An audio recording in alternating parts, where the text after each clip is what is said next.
The House of Mystery presents Inside Writing, the radio show where authors discuss their writing process in all genres. Okay, we've made it back, and now joining us is two contributors to the book of Tragedy in Aurora, the culture of mass shootings in America. So joining us is Lonnie Phillips and Sandy Phillips. Thank you for taking some time to talk today. Thank you for having us. So let's start out with how did you get involved in the book with Tom Diaz? And we'll start with Sandy. How's that? Well, we met Tom several years ago when we first got involved in this issue after our daughter's death. We started reading everything we could, and we came across two of Tom's books. One was The Last Gun, and the other one was, can't think of the other title right now, but they were both so good, and we learned so much from them that they kind of became our Bible. And then we were honored enough to meet him and hit it off beautifully with him, and a friendship was formed. And so when we got to talking about wanting to do a book, he said he'd love to write it with us, and we said absolutely. We were absolutely astonished that he would want to do that. So very honored to have worked with him and to call him friend. Now, with Aurora and the tragedy that happened there, what's your connection there? Let's, for the listeners, kind of fill in for listeners what your connection was.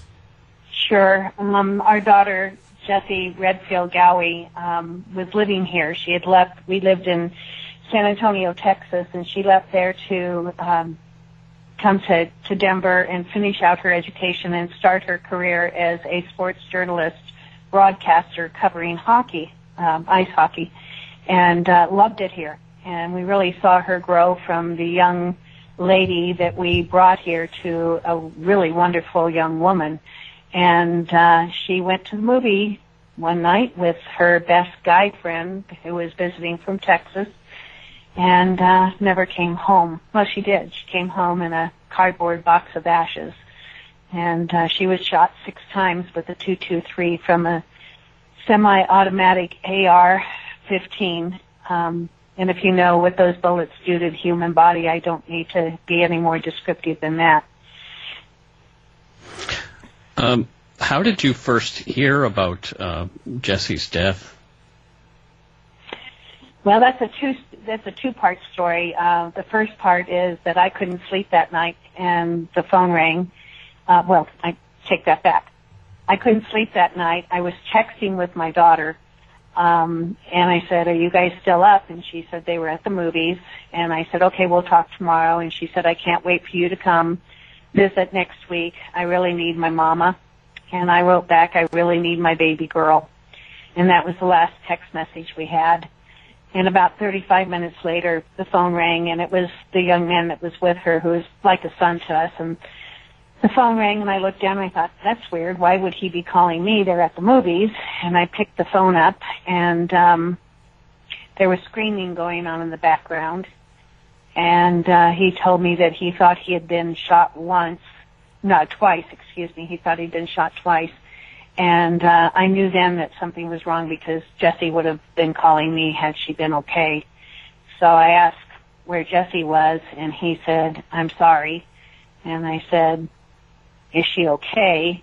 And he said, "I'm sorry, I tried," and he's a paramedic. So I concluded very quickly that he was giving me really bad news. And I said, "Oh, God, Brent, please tell me she's not dead." And that's when she started screaming, and I was in a dead sleep, and she's such a horrible, guttural sound that I was out of bed immediately, thought someone was attacking her, and ran into the living room, and she was sliding down the wall telling me that Jessi's dead. And I grabbed her, took her to the couch, and tried to calm her down. And finally she, I got her to tell me a little how she knew that she was dead, and she said, "Well, Brent was a paramedic, and he told me that he tried to save her, and she's dead. And so that's the moment that I knew that I no longer had the same wife, and I no longer had a daughter. Our life was beginning in a completely different realm.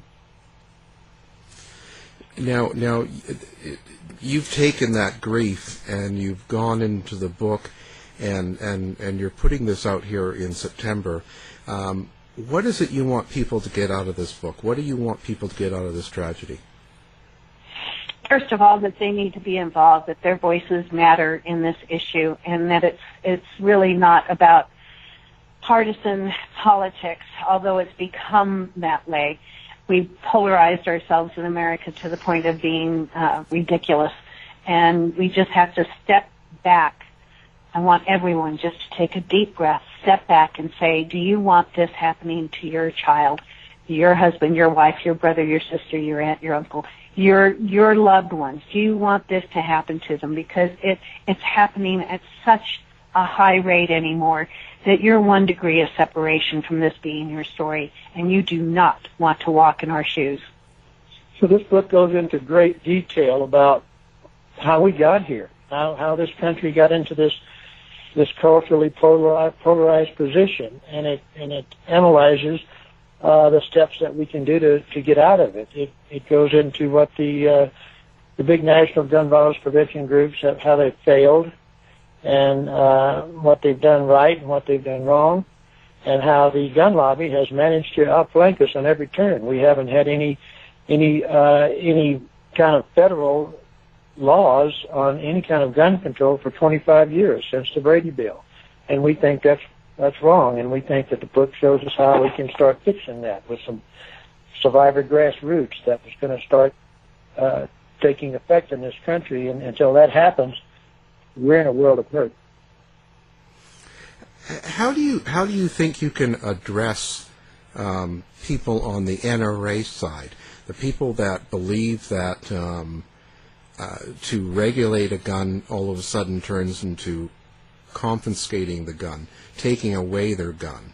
Like, how do you address them? Like, how is it you're going to get that point across to them?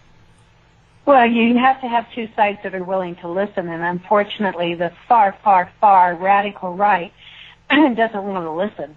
They just have dug in their heels on the catchphrases of the NRA, like guns don't kill people, people kill people. The only thing that stops a bad guy with a gun is a good guy with a gun. Slippery slope, you're going to come and take my guns. Nobody has ever talked about taking anyone's guns. In fact, all the laws that are being proposed do not address confiscation. They only address regulation. And in the 2A, it says, what? A well-regulated militia.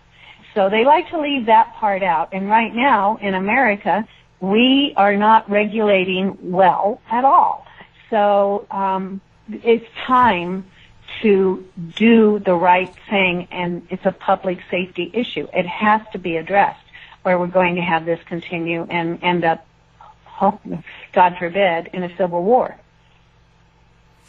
Yeah, I quite often see we have a lot of Canadian connection, and countries that are in the free world in the West, like Canada,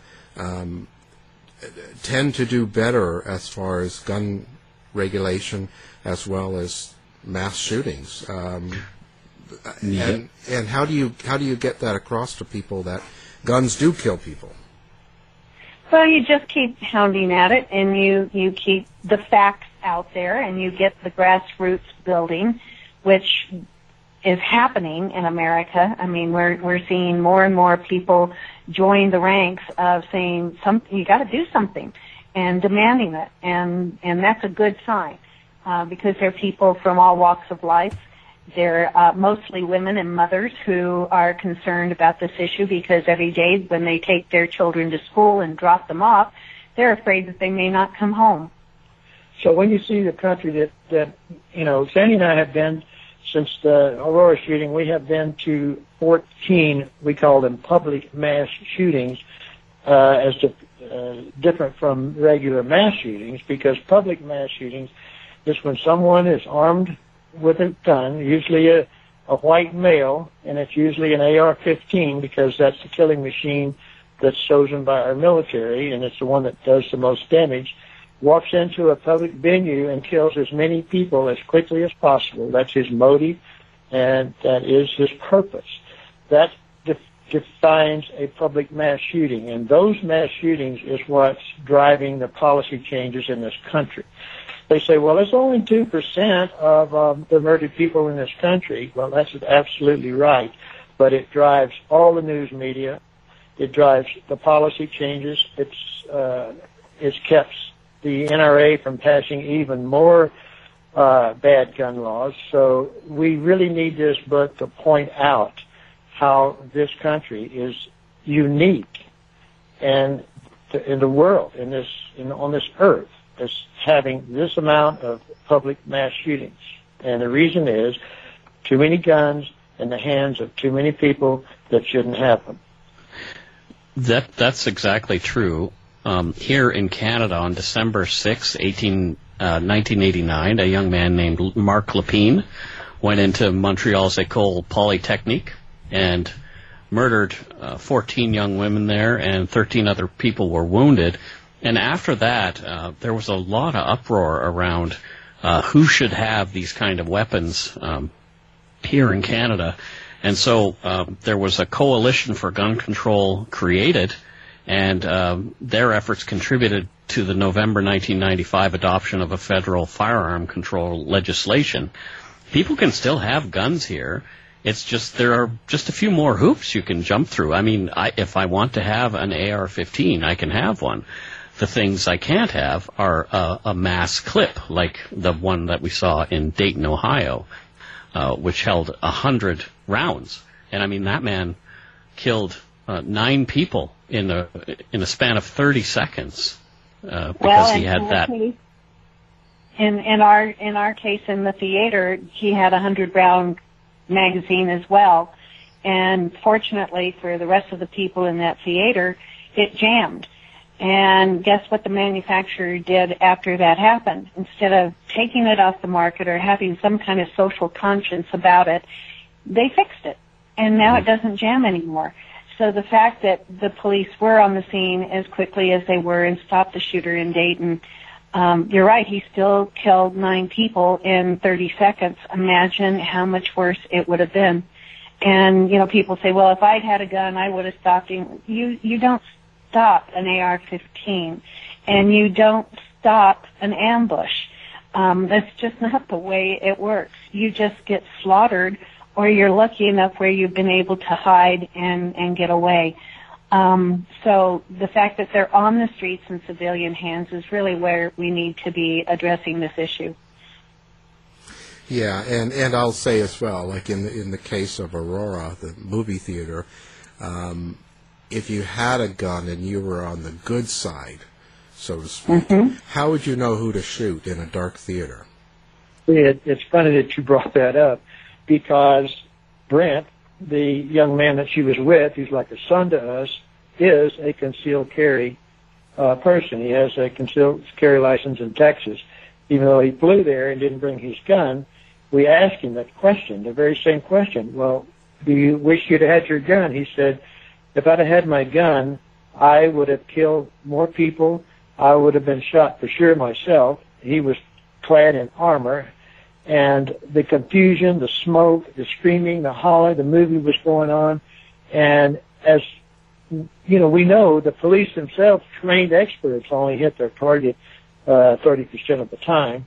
And in his case, he absolutely would not have been, or nor anyone else have been. By the way, there were other people in there with guns, which is not a known fact, that never got a chance to use them. So that theory is totally off the wall about being able to stop a mass shooter with this kind of weaponry. So now what we're seeing is the Dayton, Ohio killer imitating the killer in Aurora.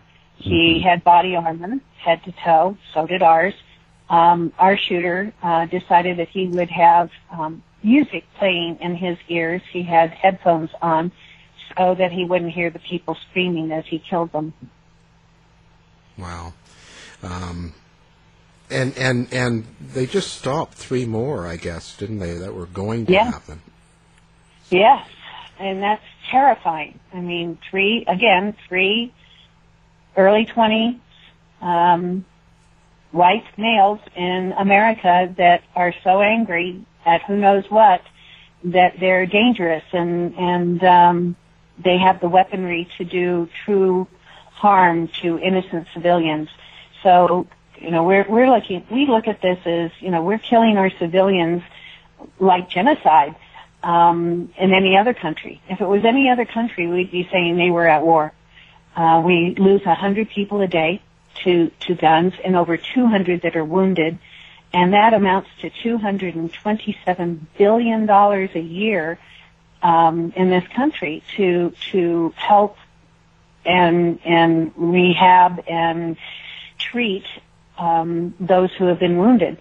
This is not just an issue of we are morally corrupt. It's financially damaging to our country. Yeah, and it's a very interesting point you bring up. It's not these are white males. This is not a Islamic terrorist group coming over and killing Americans. This is homegrown. Homegrown. That's the terrifying thing, and that's another thing that's covered in the book. How this has happened, and how we seem to have a whole huge segment of our society that has troubled enough and feel entitled enough or not entitled enough to choose to buy a weapon and do nothing but kill as many people as possible just to show their hatred. The one young man out of the 3, there was one that said that he thought if he could have the largest kill count of 100 or more, he'd feel fine with that. That would be his goal. Now that's terrifying. That's really someone that you go, okay, and it's okay for him to have a gun because we have no regulations. Yeah. Now, you guys sound like pretty reasonable, average American citizens, and you've been around a few years. What is the reason that culture in America is doing this? Like, have you thought about that? Like, why is it that these young people are angry or coming out and shooting and killing all these people? And they're not doing it in other countries, like in Canada or UK or Australia. Well, we don't know if they'd be doing it in Canada or anywhere else because you guys have better gun laws than we do. You guys have the same crazies that we do. Yeah. They watch the same videos. They watch, and this is in Japan. This is in all the countries all over the world. They watch the same videos. You have the same percentage of troubled people that do this. But this is the only place where you can go and buy an AR-15 out of the trunk of a car legally, no matter what age you are. Yeah. And we also have different laws depending on what state you're in. So people will bring up quite often, oh, well, look at Chicago. Well, yeah, look at Chicago. It's right next to Indiana. Indiana has very lax gun laws, and guess where all the guns that are being used in these crimes are coming from? They're coming from across the border, and from Indiana into Chicago. So, if you don't have these national laws that control the issue from coast to coast and border to border, then you're going to continue to have these problems. But we have an administration right now that doesn't want to address this issue at all. So it's going to be up to the people to rise up and say, we demand it. It's just a crazy situation. So do you feel your politicians are disappointing you?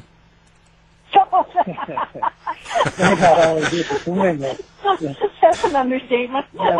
We had no idea when this happened to us. We were totally oblivious to the laws about guns in this country. We just, they don't get the regular mass shootings don't even make the national news. Sometimes the shootings don't make the local news in places that have them all the time. The difference in this country is that you spoke with the politicians, is that the NRA has bought the majority of the Republican Party. That's just a fact. And it's the fact also that in the last election we had, we cleaned house in the House of Representatives, and because of this gun problem that is coming face to face with the American public, there is no choice. We have to vote them out in order to get these laws changed, and that's what we're doing. Yeah, and what now? Of course, you're aware of Alex Jones, I'm sure. Now, if you want to know about Alex Jones, just video Lonnie Phillips and Alex Jones. Google. I'm sorry, Google Lonnie Phillips and Alex Jones. There is a video where he came down to.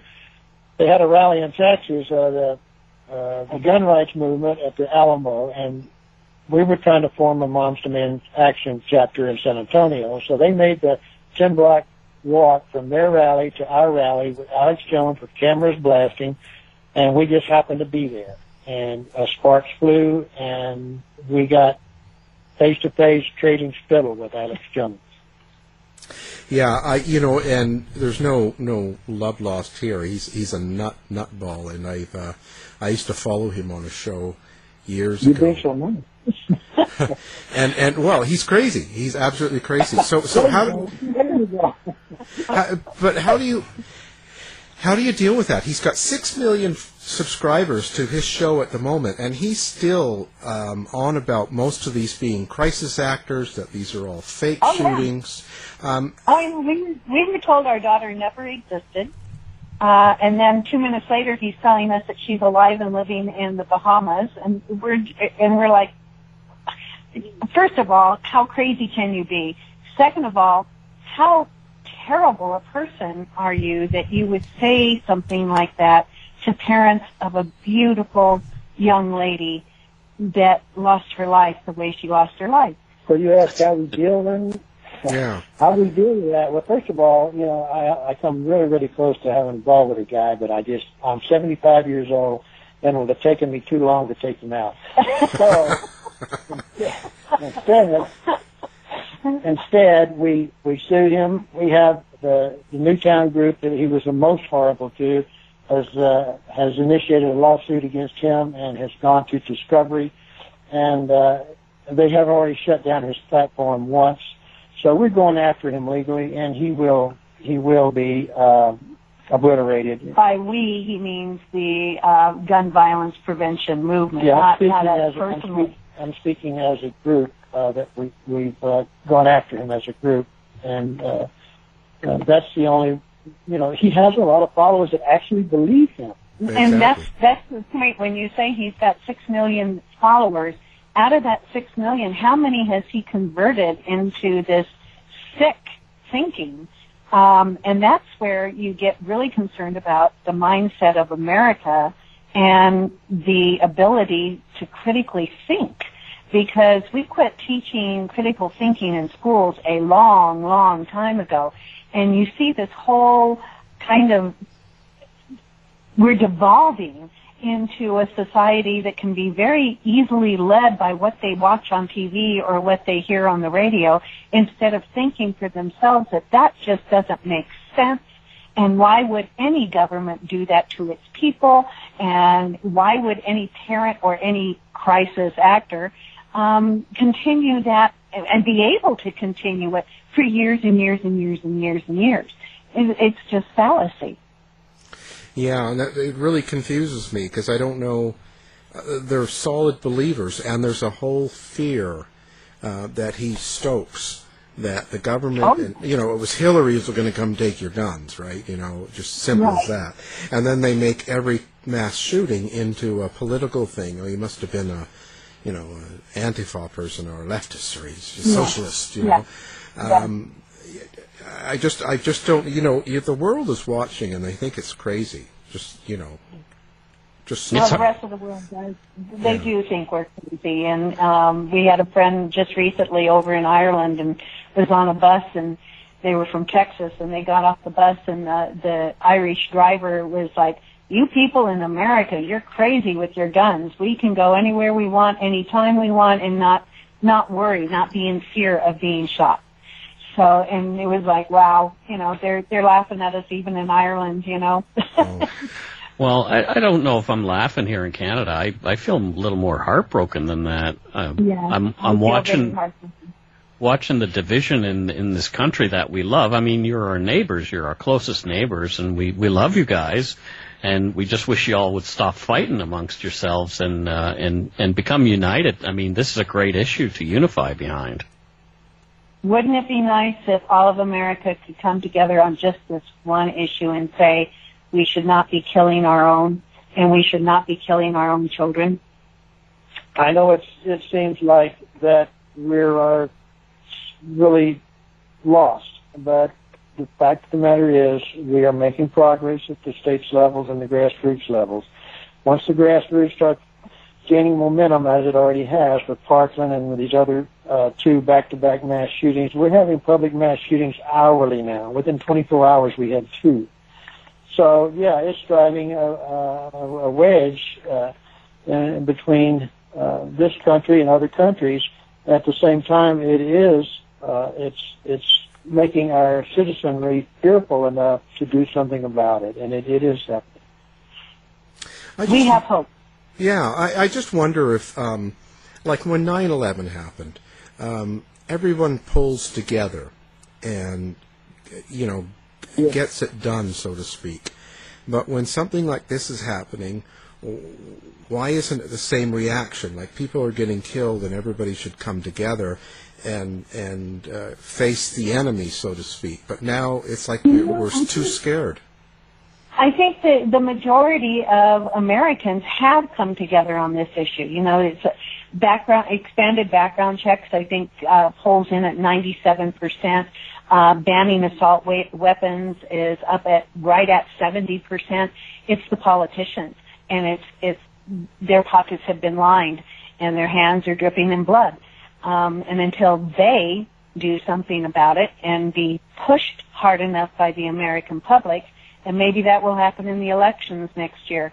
But until they're willing to do something about it and stop the evil that they have bought into or been bought by, it will continue. So we are hopeful that this next election, we work with congressmen and senators all the time on this issue to write strong bills and make sure that they're covering all the, from crossing the T to dotting the I's, that everything is really tight. Because what we have seen 25 years ago with the Brady background check bill is there were a lot of loopholes left in there, and never checked back on. We see that the assault weapons ban was allowed to sunset because there were enough GOP votes in there to say, oh no, that the NRA wouldn't like that if I did that. So we just really need to come together as a country that is united on this issue, and that will only happen if the American people speak up. I think partisan media has a big hand to play in this too. They're whipping both sides up pretty good for some ratings.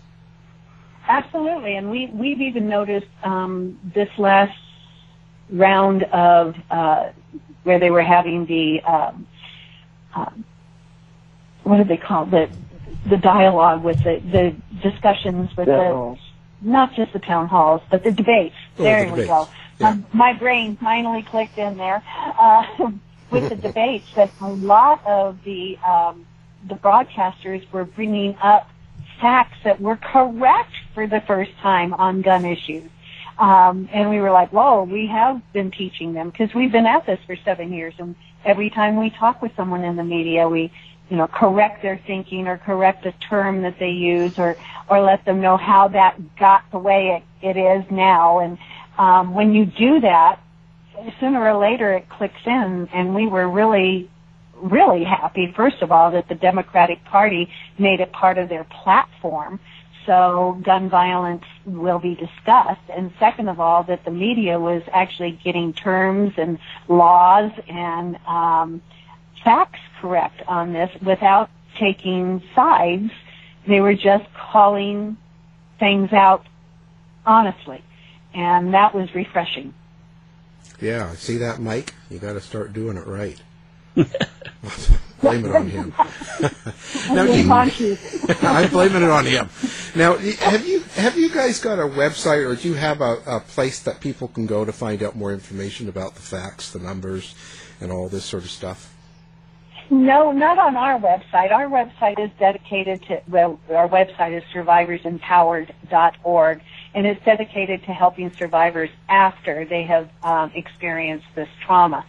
So we have gone to, as Lonnie mentioned, 14 mass shootings now to meet with survivors in the community to make sure that they are aware of what's about to come at them, as far as hoaxers, like you mentioned, Alex Jones, which they're always shocked by, and let them know that, you know, they're going to be offered counseling and grief therapy, but they really need trauma therapy to get through this, and that there are different kinds and different ways of finding it, but you'll do a lot better for the rest of your life if you embrace that immediately, as soon as possible after experiencing this.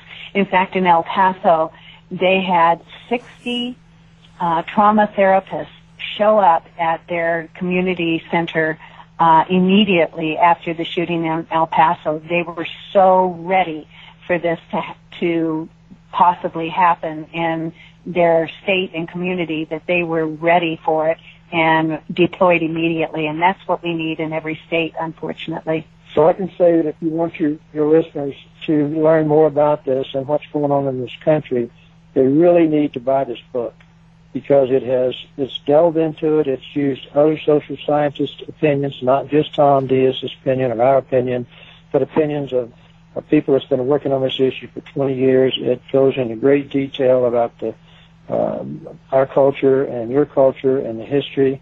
So, and you can get a 30% discount if you order through the publisher, Roman and Littlefield. Just go on in the website. We also have a video of our 60-minute piece that tells what we do and what we've done in the past 7 years.